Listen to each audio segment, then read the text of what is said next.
The heart is deceitful above all things and desperately wicked. Who can know it? Jeremiah chapter 17 verse 9. The spirit of a man is the lamp of the Lord, searching all the inward parts. Proverbs chapter 20 verse 27. And Thomas à Kempis says this: an humble knowledge of thyself is a surer way to God than a deep search after learning. So the heart is deceitful, the spirit within is the lamp of the Lord, and knowing myself is a surer way to God than study. Three things. As Christians, we all want to know God. Like the Greeks in the New Testament who came to the disciples, we would see Jesus, because to see Jesus is to know the Father. Moses wanted to see God, to know him, but he had a proviso.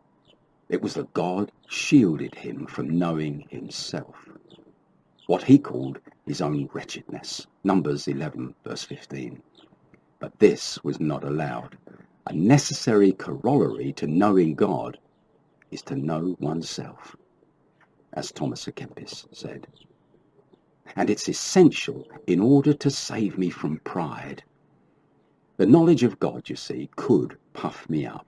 Therefore, God, in his love, reveals a corresponding knowledge of myself. To know God is to be humbled. I must be prepared for that.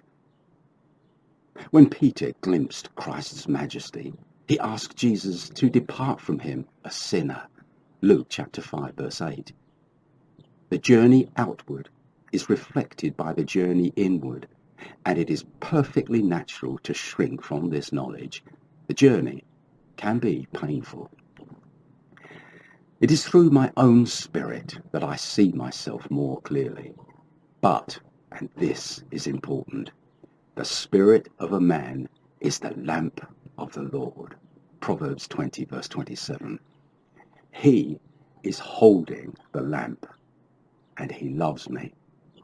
As painful and as humbling as it is to see myself, the pain is softened by the assurance of my Father's love for me, his grace. And there is the connection. If I would see God's grace, I must see what makes that grace meaningful to me. My wretchedness, my unloveliness. In real terms, what this will involve will not be purely spiritual, because it is my flesh that needs humbling, and spiritual revelation has no power to subdue the flesh.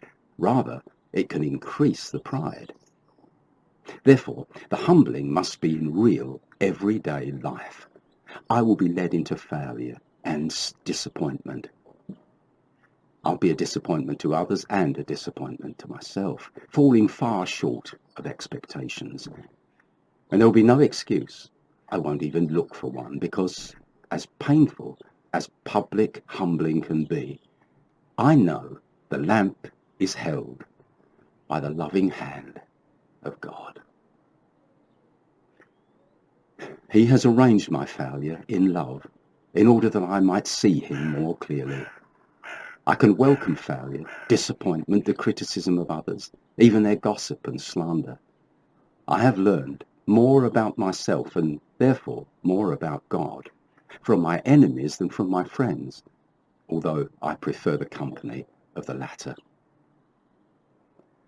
The Christian's knowledge of himself is a painful process, but leads to the knowledge of God, the very reason for our lives. The Christian avoids self-pity, self-justification, and self-condemnation. He is intrepid and uncompromising because the lamp holder is God himself. His knowledge of himself presses him closer to Jesus every day, leaning upon him, even as John did at the Last Supper. Thomas à Kempis: an humble knowledge of thyself is a surer way to God than a deep search after learning. Don't resist the humbling of the Lord. You're being offered the chance of a lifetime.